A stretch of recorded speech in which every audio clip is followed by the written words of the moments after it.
Let us pray. At the beginning of this week, we ask you, Father, to renew and strengthen in us the awareness of our duty and privilege as members of this legislature. We ask you also, in your divine providence, to bless and protect this assembly and the province we are elected to serve. Amen.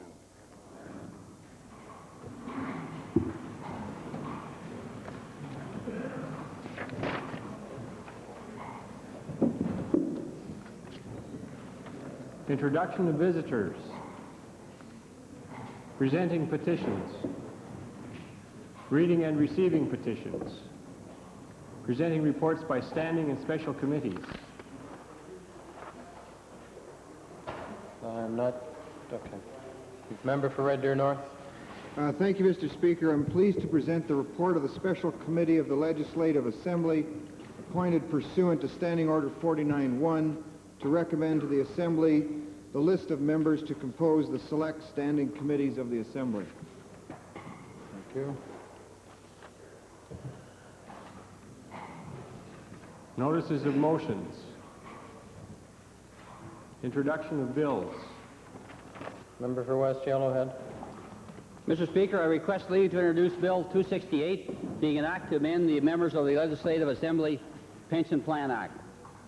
This bill would bring the pension eligibility of MLAs into line with the philosophy and practices applied to the province's other public service pensions by requiring that members could not receive pension benefits until after they had ceased to be members of the Legislative Assembly of Alberta.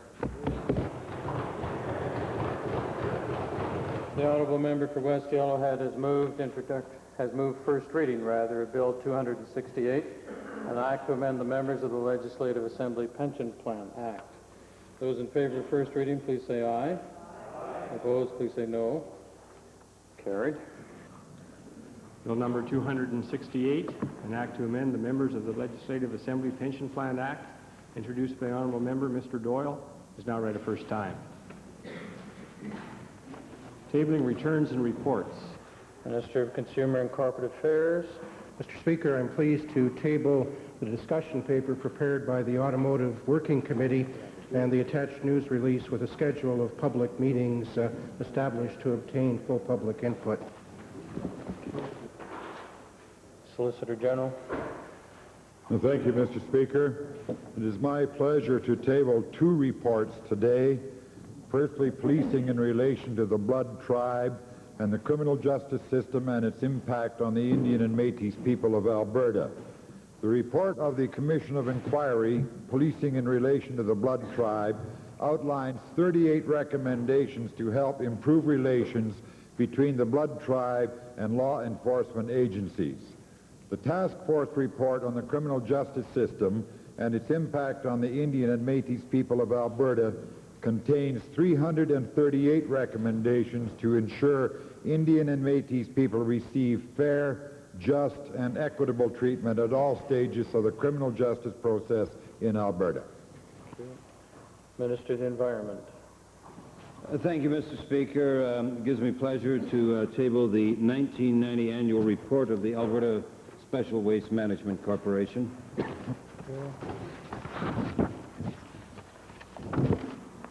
Introduction of special guests.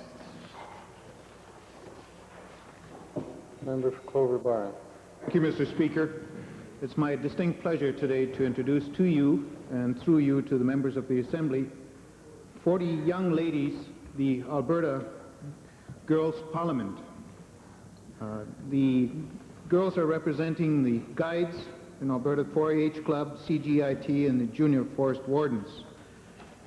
The Parliament is in its 20th year, and they're sponsored by the Girl Guides Alberta Council. The girls are accompanied by Marlene Lapierre, June Martin, Dawn Bradshaw, and Betty Buckner.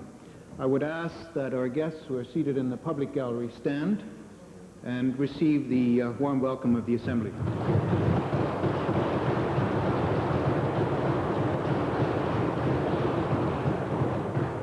Member for Edmonton Beverly, followed by Edmonton Whiteland. Thank you, Mr. Speaker. Pleasure for me today to introduce to you and to members of the Assembly 7 young ladies who are members of the 133rd Guide Company. They are seated in the public gallery and accompanied by their leader, Carol Molnar. I'd ask them to rise and receive the welcome of the Assembly.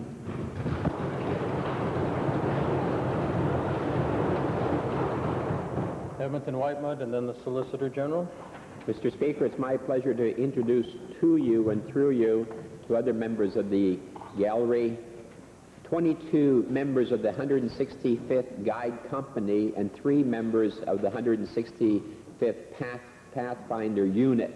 They're accompanied by their guider, Celia Palmer, and 3 parents, Nesta Sowden, Judy Schmutz, and Rolf Mueller. If they would stand in the public gallery and receive the warm welcome of this House.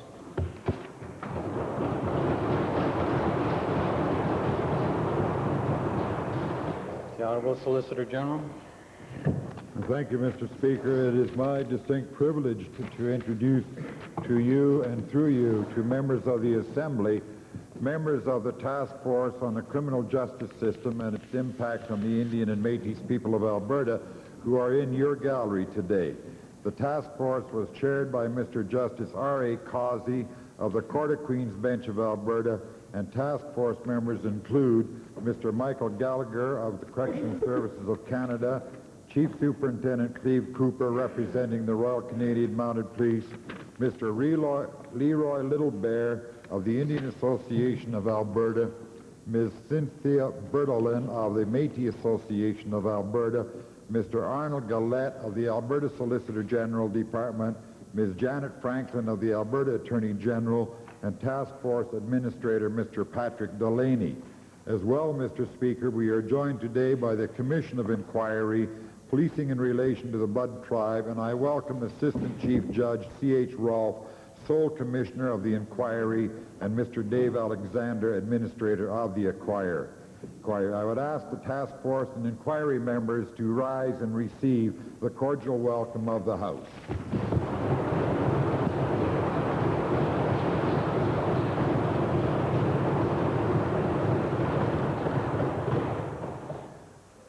Honorable members, I have the pleasure to introduce to you 7 scouts from the 117th Scout Group at McDougall United Church in the district of Acadia in the constituency of Calgary-Egmont.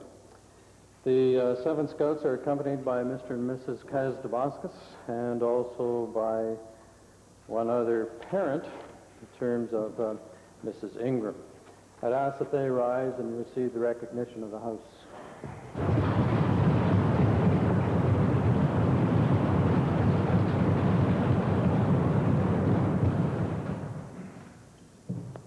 Ministerial statements. Oral question period. Yes. Mr. Speaker, to the Provincial Treasurer.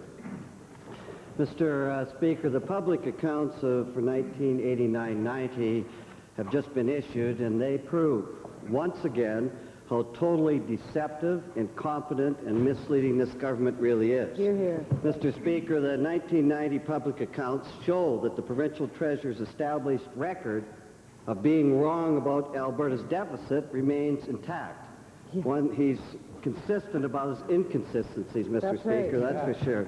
He was out by $1 billion in 1987, $1 billion in 1988, $1 billion in 1989, and now almost $1 billion in 1990. Better shape up, Dick. Mr. Speaker, I'd like to address my first question to what's a billion, Dick, Mr. Speaker.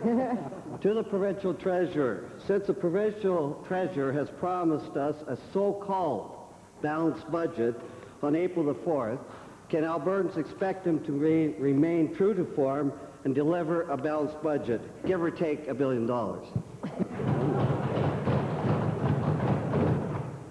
Speaker, of course, Albertans are looking forward to the comment from the government, which will take the form of the budget address on April the 4th.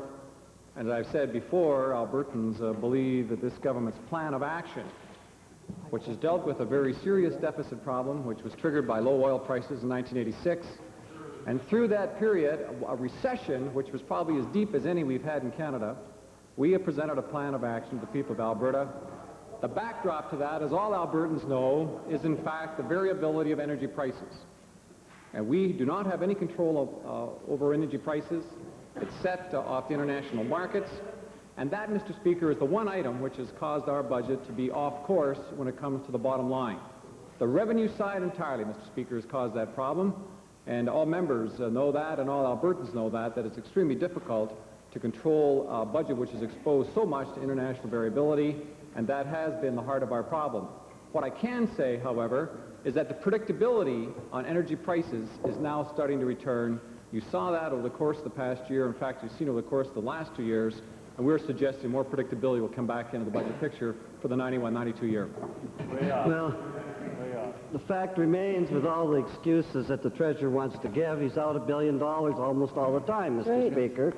And my question to this treasurer is simply this: the budget document that he brings down every year has become a political document rather than a serious one telling us about the financial statement of this province. Right. It's deliberately meant to mislead us, to overestimate the revenues that he's talking about. Right. My question to the treasurer is simply this: does the provincial treasurer really believe that the taxpayers of this province will trust his upcoming budget, given his abysmal record 4 years in a row, Mr. Speaker?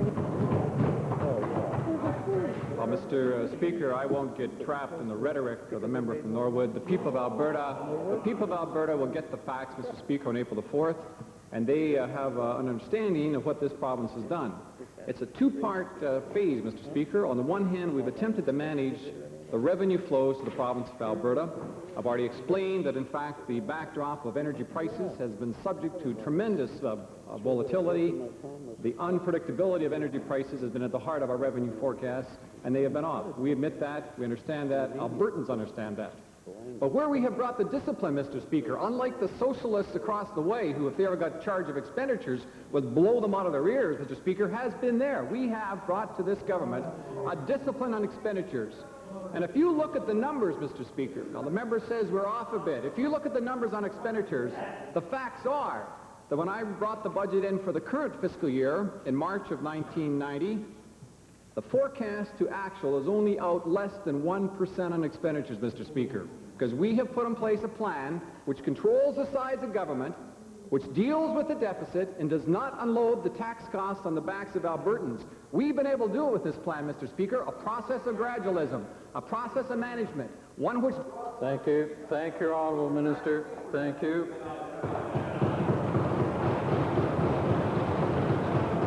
Final for the Leader of the Opposition, without using such phrases, is deliberately misleading. Well, Or big mistake. being totally incompetent, then, it's got Yeah. to run the other way, Mr. Speaker.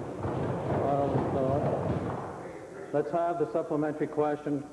One of the above. Mr. Speaker, he talks about discipline of expenditures. Tell us about Gainers. Tell us about Novotel. Tell us about the principal group.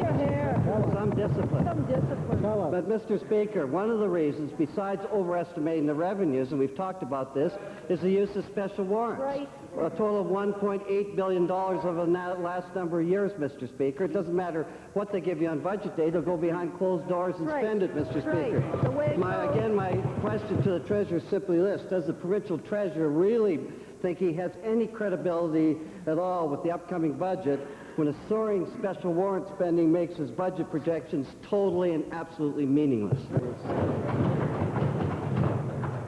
Speaker, one thing that a budget does is to talk about the future opportunities in a province, talks about the economic strengths, talks about the job creation, talks about the way in which an economy is diversified. It presents a plan of action, Mr. Speaker. Now, the member from Norwood gets hung up on these county numbers. But let me make it very clear, though, that the economics of this province, as we go into the next budget speech, will be without compare anywhere in Canada. And that in itself, Mr. Speaker, is a remarkable success story that the people of Alberta have drawn together with the mandate, a clear mandate, to turn this economy around since 1986, to deal with the sharp changes in revenues, and to bring together an economic profile which provides jobs for the youth in this province, meaningful jobs for others, and returns economic strength to the private sector where it should be. And that's why there's such a difference of opinion between us and the socialists across the way, Mr. Thank you. second main question, Leader of the Opposition. Yes, Mr. Speaker, back to the provincial treasurer. Yes, we are concerned with numbers. When you ran up accumulated deficit over $10 billion, we should all be concerned with numbers, Mr. Totally Speaker. out of control. But, Mr. Speaker, the Auditor General's report is, I'm sure it was just a coincidence that they both came down the same day, Yeah. Friday after question period. Yeah, Mr. Speaker, but the Auditor General's report is a scathing indictment of this government's financial manipulation and secrecy, Mr. Speaker. Boy, they're getting a little wounded over there, Mr. Speaker. Mr. Speaker, Albertans are painfully aware, and we'll talk about discipline of expenditures here, of this government's bailout of companies like Gainers, Softco, Northern Steel, we could go on, fiascos that have and will cost Albertans hundreds of millions of dollars because of this government's incompetence and secrecy. Most recently, the Novotel fiasco, Mr. right. Speaker. Now, Mr. Speaker, the question is, we find one of the Auditor General's first recommendations is the government table the financial statements of these companies and others in the legislature so that Albertans can see what has happened with their money. It's called democracy and open government. Now we're going to call it question period. Now we're going to have the question. You've had a minute for preamble. Thank you, Mr. Speaker. My question. Oh, now he's the Speaker of the House, isn't he? You can be as incompetent doing that as you are as Treasurer. Mr. Speaker, my question to the Treasurer. Will the Treasurer now follow for once the advice of the Auditor General and respect Albertans' right to know about their money, or will he continue to ignore it so his government can continue to hide the huge mess it's made with these corporate fiascos? That's going too far, Mr. Speaker. That's absolute nonsense. Absolute. I could think of a few other words which would be non-parliamentary, Mr. Speaker. But let me make it very clear to the people of Alberta what it is the Auditor General did say. Very clearly he said that the way in which the province has operated, disclosed its information, presented the information, the facts, a variety of other information with respect to the way in which this government operates, has been done on a consistent basis, has been fairly represented, and he has expressed an unqualified opinion about the way in which the government has operated. Now that, Mr. Speaker, is the fundamental message that all Albertans have to look at first of all. And that is what he has said clearly and unequivocally. Speaker, we always take advice from the Auditor General. He looks at the way in which this fairly large government operates. He brings to our attention items which could be adjusted, which we can improve on, and we accept that advice, Mr. Speaker, and that's how we've operated. In fact, the Auditor General points very clearly at how fast we have operated in some cases in response to his recommendations. But to think for a second, to say for a second, Mr. Speaker, that this government's going to be bound to deal with the unusual is wrong. We have to be a responsive government. We have to be able to move rapidly to save jobs in the case of Gainers. And I'm surprised the member from Norwood has so little thought about those people in his constituency who work there. We want to save those jobs, Mr. Speaker. We want to save them. And that's why we have to take some risks, Mr. Speaker, as a government. And we will continue to do that as long as it's within the financial ministry. Thank you very much. Thank you. The only reason those jobs are in jeopardy is he handed out millions of dollars to Peter Pocklington. That's right. No, the sound system will come on in a moment. The public accounts show that the Gainers alone cost Albertans some $38 million from October 1989 to March 1990 because of this government's decision to bail its good friend Peter Pocklington. Not to mention the accounts reveal taxpayers on the hook for another $70 million. My question to the Treasurer is simply this. Is it the provincial Treasurer's position that the right of Albertans to have full financial statement on Gainers is less important than his government's interest in hiding the poor deal it made? Speaker, again, let me correct the record. This line of misinformation is going to confuse Albertans. They want to hear from us about what we're doing, Mr. Speaker, and here it is. This government provides all information on all subsidiary corporations, all crown corporations which it operates. If the Auditor General wants us to include it in the public accounts, of course, we'll do that. Mr. Speaker, what we do, we file the information here so the operations of the government entirely are well known. And secondly, Mr. Speaker, the auditor has the right to look at these financial statements and does that in the case of all Crown corporations. The only provision I would make there is if the corporation, in fact, is in front of litigation, then of course we would not want to prejudice our own position. And in the case of Gainers, Mr. Speaker, we are in litigation. We have an immense number of actions against the former owner of that company, probably totaling close to $100 million possibly, and that's because we are taking control of this situation, protecting the taxpayers' dollars, while saving jobs for this province and ensuring that the producers of hogs in this province have a place in northern Alberta to shift their animals. We have a concern, not the kind of lackluster performance the member of Norwood would take. Thank you. Very briefly as a supplemental. All right. You're the ones that took him to litigation. You could put it out in the public. Everybody knows that, Mr. Speaker.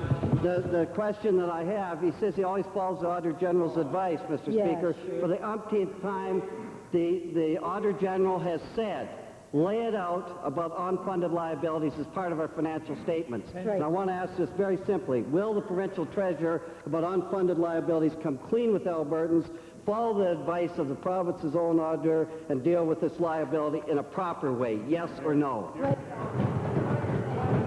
Mr. Speaker, let me say that the member obviously hasn't read the recently tabled documents. I know they're thick and weighty, and I understand, Mr. Speaker, that in our attempt to provide full information to this Legislative Assembly, I'm sure it will take him some time to digest it, but just for his own assistance, Mr. Speaker, with respect to contingent liabilities, if you look at section 2.7 of the public accounts, therein you'll find all the information with respect to pension liabilities, with respect to credit union obligations, with respect to guarantees, Mr. Speaker. It's all in here. It's all in here. I know he'd like to take the easy course and mislead Albertans, but the information is disclosed right here, and Mr. Speaker, it's disclosed consistent with all other governments and with the Canadian Institute of Chartered Accountant recommendations, Mr. Speaker. Edmonton, Glengarry. Edmonton, Glengarry. No one else. Thank you. Mr. Speaker, members of this Assembly received on Friday the Auditor General's report. It is a scathing indictment against the government. It talks about a huge provincial debt. It talks about a huge unfunded pension liability, and it flags, but yet again, the government's refusal to provide financial information to Albertans. One of the most important recommendations in this document is that there be more information, more financial information made available to Albertans. My questions are to the Premier. Premier, will you undertake to introduce legislation as soon as possible to make Albertans aware of every kind of involvement in terms of financial involvement in all initiatives that the government takes, so that we have a clear picture about what's happening in this province? Well, Mr. Speaker, I don't think the honourable member understands what happens in the legislature. Mr. Speaker, the public accounts cover every single financial transaction that the government conducts. Right. Then, Mr. Speaker, right down to invoices, which can be called individual invoices, checks. And there's a post-audit and a pre-audit of the government's handling of its payments and its financial transactions. There's both before and after. And then, Mr. Speaker, we put in place a Public Accounts Committee, and at this government's initiative, we take a member of the opposition and make him chairman of the Public Accounts Committee. And, Mr. Speaker, the Public Accounts Committee can go over every single penny in the public accounts. Now, for the honorable leader of the Liberal Party, obviously doesn't understand what has been going on and what is looked on as one of the best possible ways for financial disclosure and scrutiny in North America. General, tell that to the Auditor General.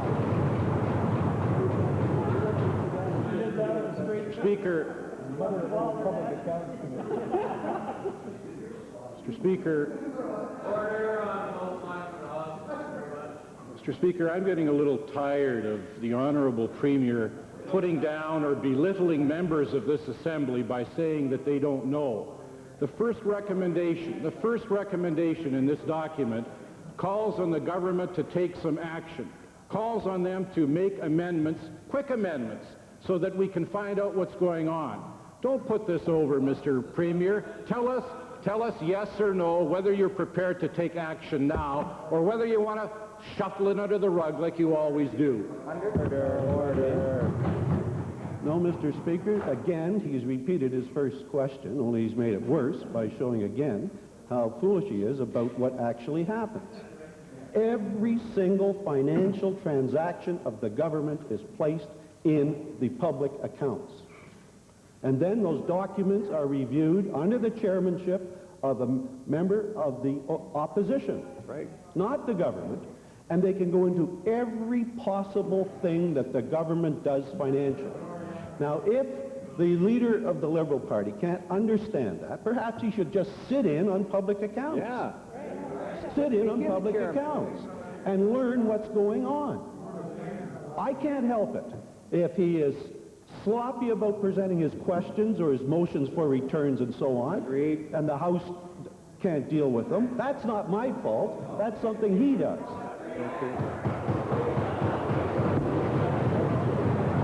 Mr. Speaker, talk about sloppy. A government that has a $10 billion unfunded pension liability, a huge provincial debt. You're sloppy, Mr. Premier, and your government is... Okay, hold it right there.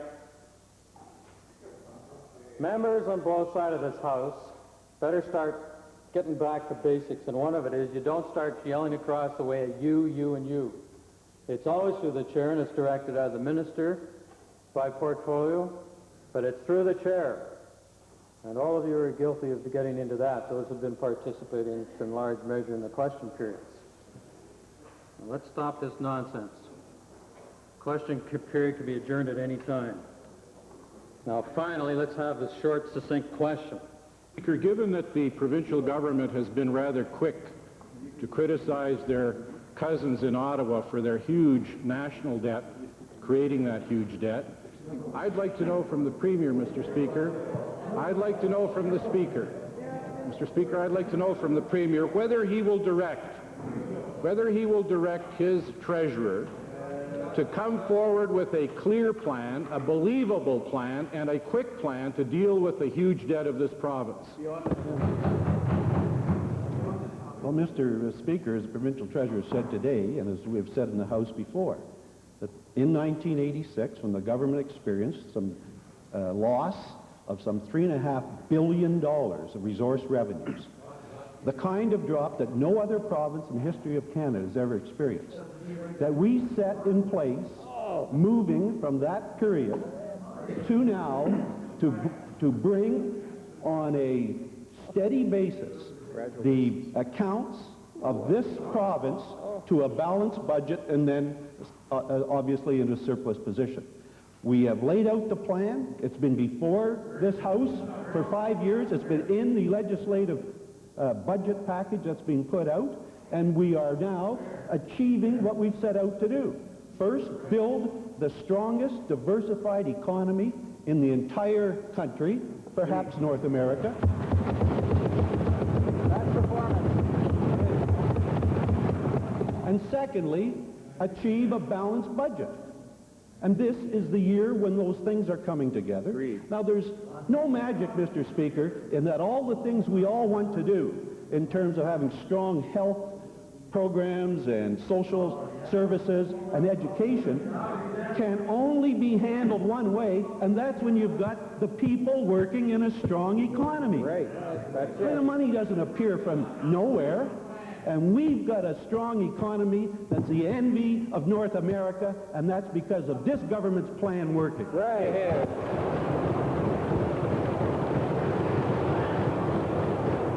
Member for St. Paul. St. Paul. Mr. Speaker, my question is to the Minister of Telecommunications and Research. Constituents in the St. Paul area are saying goodbye to the party line forever and hello to all the benefits of a single line service. My question is, how many Alberta homes or areas are still awaiting private line service? Well, Mr. Speaker, good question. In September 1987, September 1987, this government, on the initiative of our Premier, launched an individual line service in order to ensure universal accessibility of a fully digital electronic system. It will be the first of its kind in North America, Mr. Speaker. To answer the specific question, we're nearing completion with respect to that program. There are, I think, a little more than 100,000 subscribers in total that have to be hooked up. As of March the 1st, over 96,000 will have been hooked up. We're well on schedule towards the completion, Mr. Speaker. Good. Supplementary question to the minister. How much longer will it be until the line installations are completed and until all Albertans can enjoy the benefits of private line telephone conversations?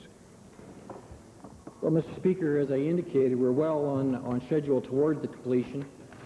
We believe that the final hookups to individual homes within Alberta will be completed this summer, and perhaps in the late summer, early fall, there'll be a fully automatic, fully digital, fully electronic system throughout Alberta.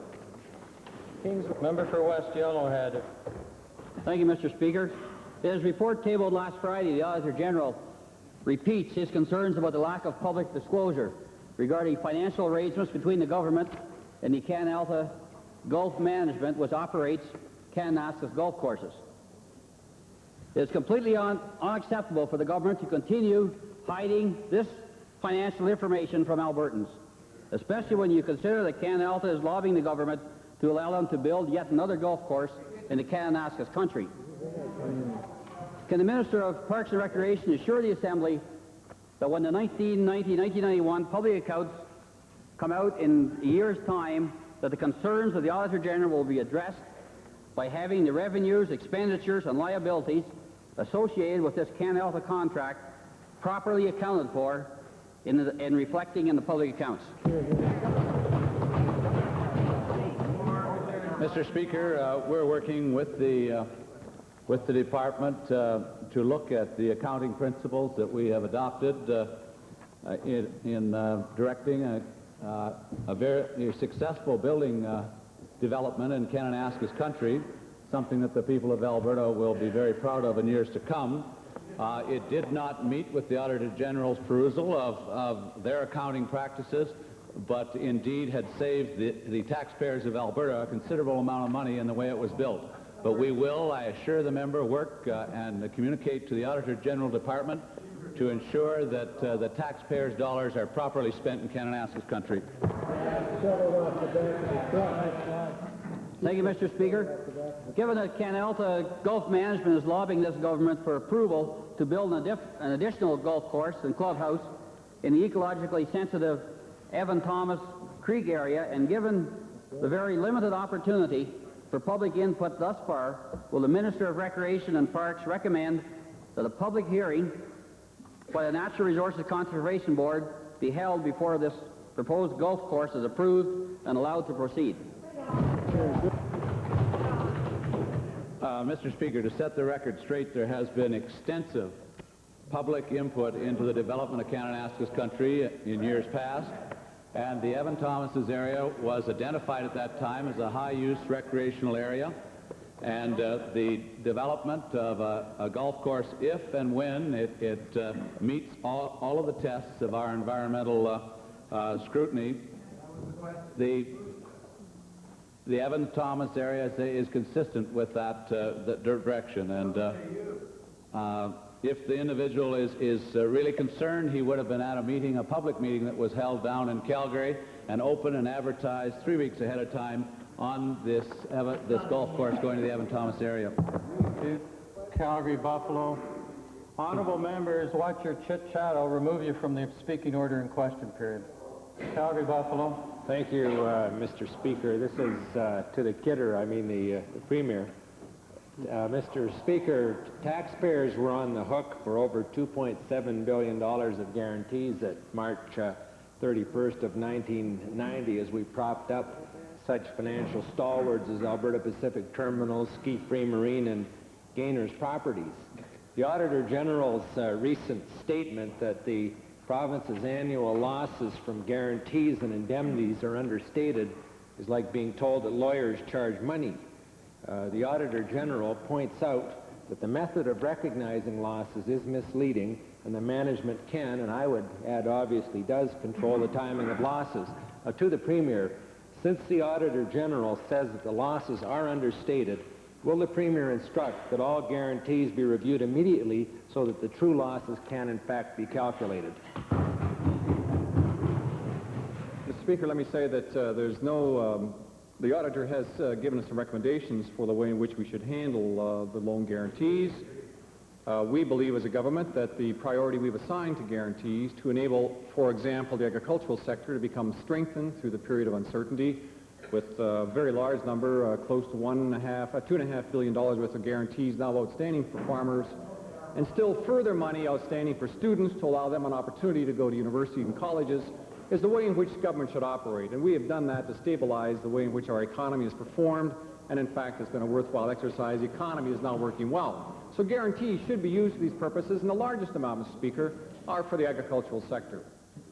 With respect to disclosure, again I have to draw the member from Buffalo's attention to the public accounts. These were filed on Friday morning, and in them, Mr. Speaker, is a full analysis, full details of all the public account guarantees as reported. And we do take the losses. If there are losses, and there's been a few of them, not very many, Mr. Speaker, just a few, if there are losses, those are reflected in the so-called non-statutory or non-budgetary expenditure.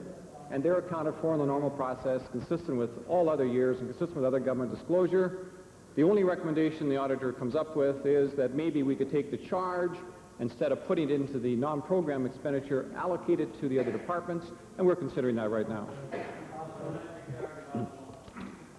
Well, it would have been a little more straightforward just to say, no, we're going to ignore the Auditor General's recommendation. To the Minister of Agriculture, Mr. Speaker, and I'm wondering whether the Minister of Agriculture would tell us why a $15 million guarantee to Centennial Food Corp of Calgary was recently converted to a $15 million loan under circumstances which scream out to manipulation to avoid recognition of a loss, as the Auditor General has been telling us.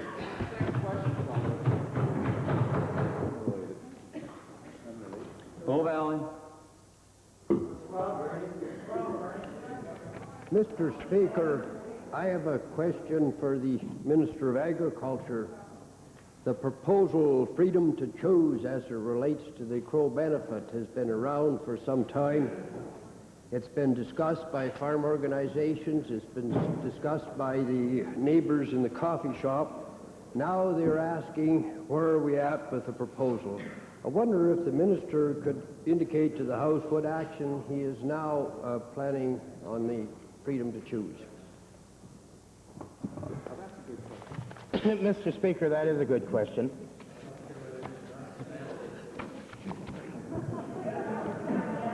The honourable member is right. Freedom to choose has received substantive debate in the agricultural community.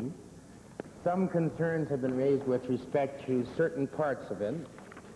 Very recently, we have put out an addendum to Freedom to Choose to address some of the concerns. The addendum deals mainly with the relationship between landlord and tenant. It takes a new look at the factor that was used in irrigation and provides further information on the so-called dilution issue.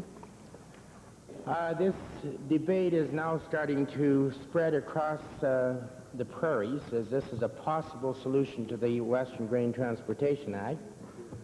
It is the #1 topic on the agenda of the Federal Provincial Ag Ministers meeting in Kananaskis country this summer. It appears to be moving in a positive direction, and I hope we can continue that process moving.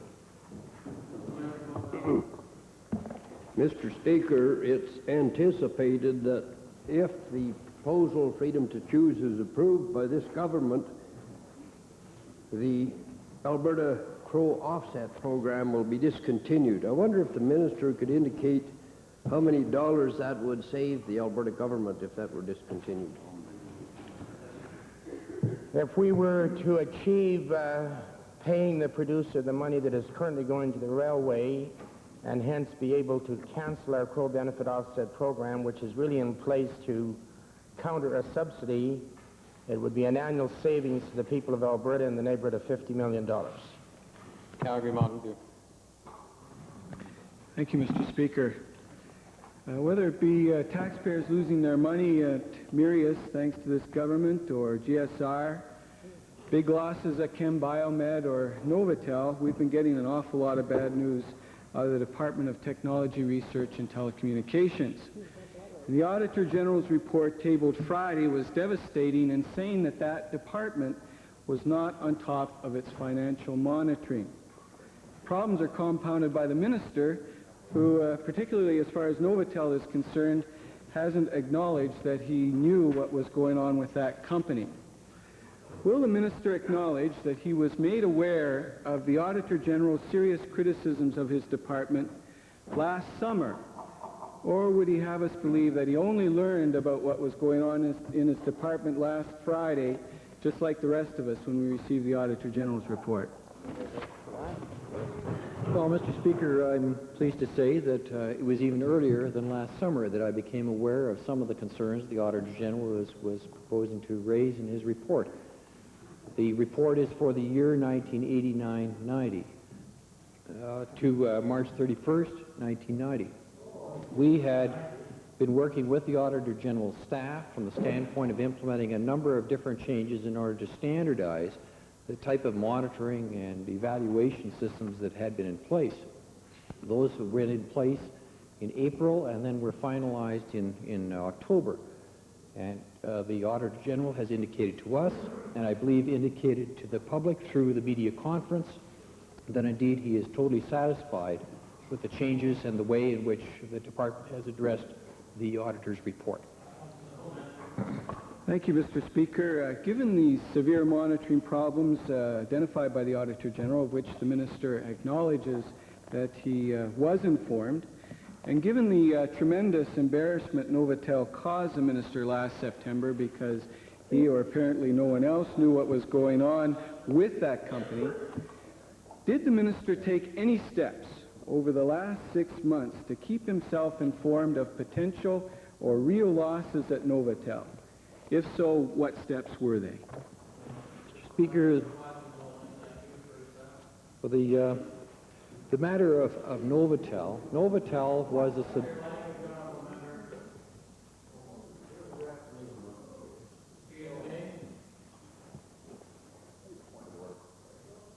The chair believe he detected some swearing going on in the House, and the answer will be checked. Honourable Minister, please carry on. Mr. Speaker, with respect to Novotel, it is and has been a subsidiary of the AGT Commission. And while it's a subsidiary of the AGT Commission, it reported through that commission. The commission itself was not responsible to my department, but rather responsible directly to me as minister. Edmonton Jasper, please. Thank you, Mr. Speaker. The Environment Council of Alberta spent 18 months on ice while the government failed to appoint a chief executive officer. In the past year, there's been a further freeze on the activities of the Public Advisory Committee while an organization review was underway. Last Thursday, the chief executive officer informed the Public Advisory Councils that they had been disbanded. And that was in the context of a précis of a report by Coopers and Lybrand, which the minister and the CEO cooked up. I would like to ask the minister what sense it makes to blame the public advisory committees when it took the government 18 months to appoint a CEO, and their first action was to suspend the PACs over the last 12 months. Why blame the council when the government has been holding things up? Hear, hear. Well, first of all, Mr. Speaker, nothing was cooked up.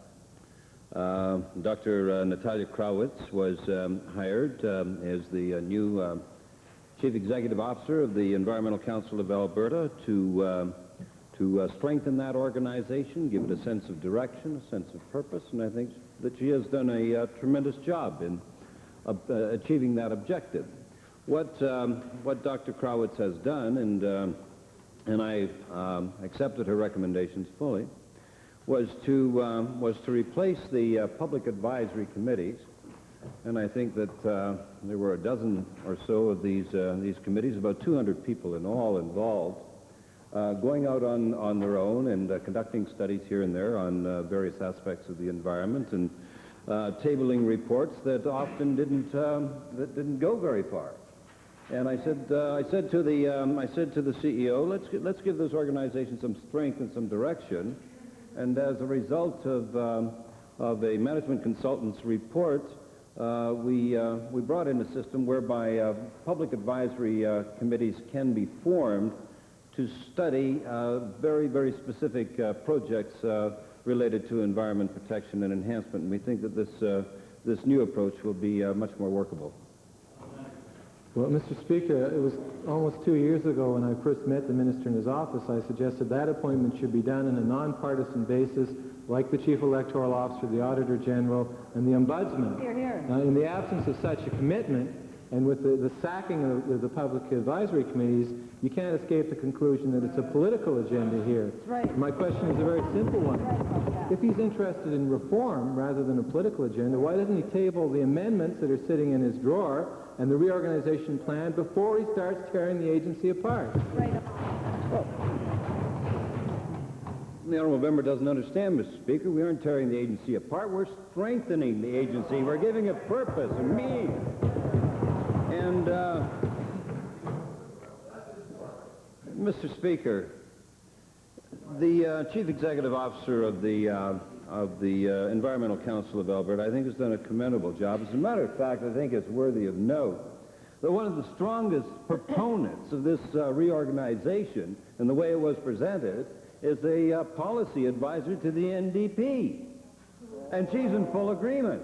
So I don't know what the honourable member is complaining about. One of his friends and colleagues is in full support of the proposal.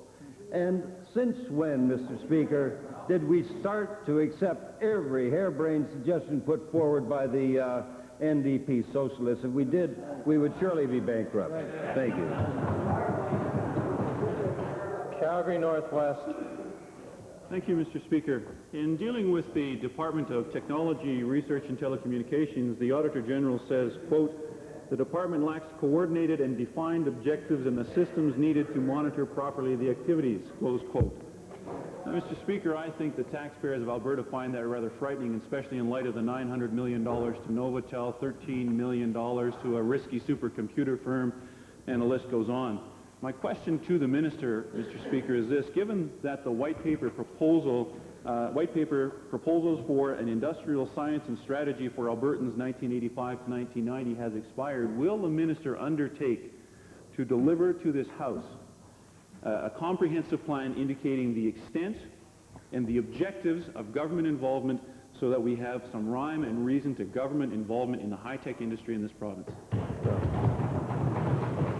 Well, Mr. Speaker, I think if the honourable member would just refer to the earlier comments by our Premier and the Provincial Treasurer about this economy, notwithstanding the fact that the two engines, the main engines, oil and gas and agriculture, are still fairly dormant, in certain respects at least. The economy of this province is the strongest in North America, and the advanced technologies are playing a major role in that. And you may want to talk about the 1, 2, 3 that have not made it from the standpoint of proving their technology in a commercial way, but I would point to the fact that there are 50,000 Albertans who are employed in the advanced technologies in this province in 1,100 different companies. The growth is at the rate of 10 to 12% per year. It's one of the reasons that this Alberta economy is the strongest anywhere.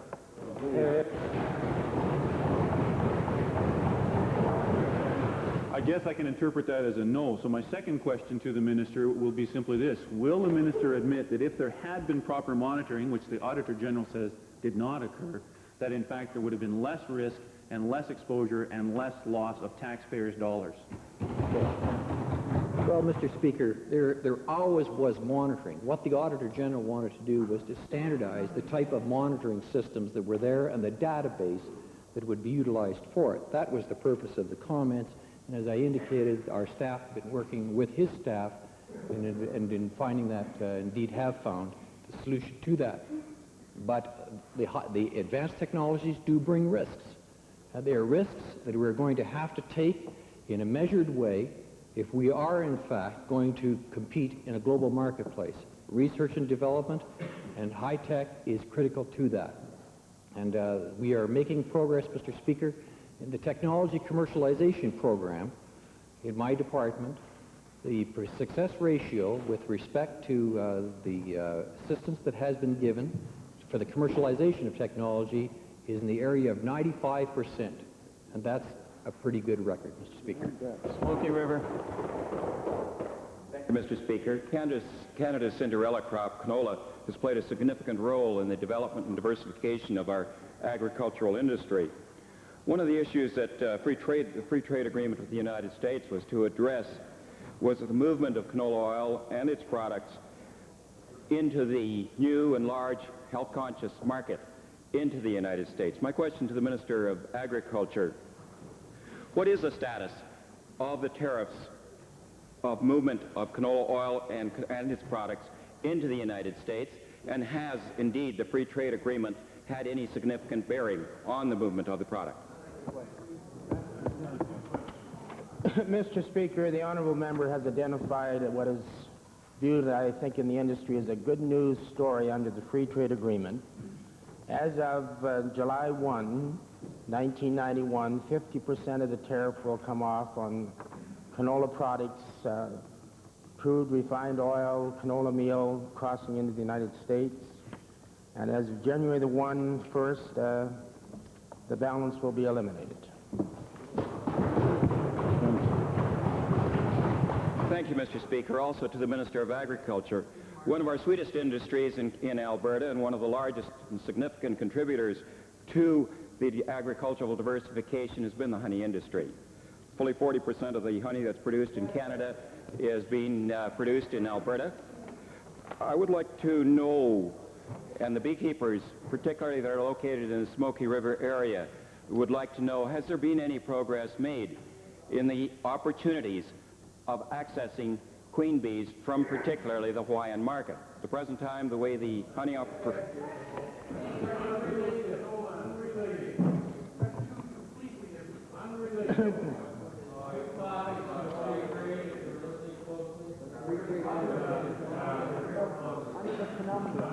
In response to the honourable member from Smoky River, I'm pleased to report that Minister Mazankowski has made the decision to allow the queen honeybees to move in from Hawaii only, not the major border to the south. If certain other parts fall together, we may get it in place in time for this spring, but I'm not promising that at this point in time. Edmonton Highlands. Thank you, Mr. Speaker. Not surprisingly, for the umpteenth year in a row, the Auditor General has recommended that the lottery funds are to be considered public money and should be handled in this manner. In other words, recommended that the money go into the general revenue fund so that accountability processes are exactly the same as all the other public monies dealt with by this Assembly. I'd like to ask the minister responsible for lottery funds for one good reason, that this government has not complied with the request that you can now predict on an annual basis in the Auditor General's report to make this fund accountable to the Assembly. Just one. Mr. Speaker, selective editorializing is always a dangerous thing, and my good friend from Edmonton Highlands, I think, is probably guilty of that. If all members would refer to the Auditor General's report, the sections dealing with the lottery fund, pages 64, 65, and 66, there are perhaps two very important statements that are contained therein that I would just like to have read into the record. Number one, it is acknowledged that amounts deposited in the lottery fund are included in the public account, something we've been stating for years, Mr. Speaker. And secondly, Mr. Speaker, the last line with respect to the overview of the lottery fund is a statement from the Auditor General saying, "My legal concerns in this regard have been dealt with," Mr. Speaker. My reading of this, Mr. Speaker, gives the government a very, very good rating with respect to its operation of the lottery fund. Mr. Speaker, the minister switched subjects midstream. The fact of the matter is that the Auditor General was very unhappy that the lottery funds weren't complying with the Financial Administration Act. So you know what the government did, Mr. Speaker? They brought in an order of council that exempted the lottery fund from having to comply with the Financial Administration Act. My question is very similar, Mr. Speaker. What is it about the lottery fund, also known publicly as the slush fund, that's so scary that this government won't bring it before the Assembly for deliberation prior to expenditure? Good. Mr. Speaker, the government is very proud of the lottery fund and the thousands and thousands of individuals who benefit from it. What is really interesting about one of the recommendations, one more time, Mr. Speaker, I think selective editorializing, my friend from Evan Highlands, is really of interest. It's good, Where the Auditor General basically says at the conclusion, after you're going through all the section, is that one of the things that could be done is you could then transfer the lottery fund out of the general revenue fund to the lottery fund.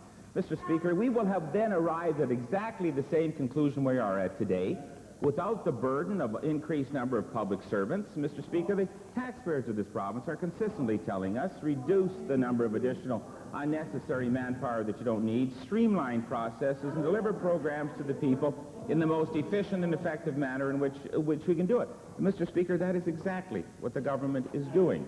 We're responding to the needs of people, Mr. Speaker.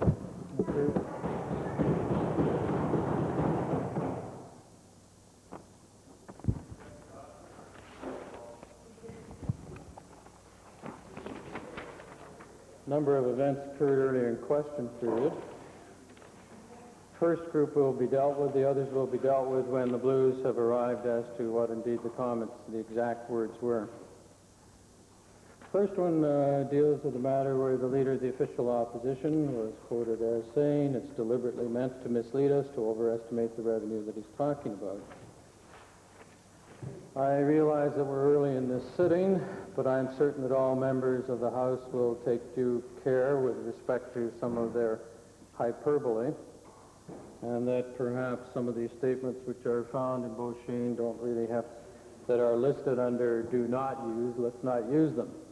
Remember, this is a parliament, that we're not out there trying to fight an election in any of our constituencies. The matter of deliberately mislead, you can refer to Standing Order 23, H, I, and J. And, of course, this is where we're to call to order if you make allegations against other members or impute false or unavowed motives to another member, use abusive or insulting language of a nature likely to create disorder. Of course, there are other citations, Beauchene 489, and others as well. I'm sure you don't need me to have to remind you of that.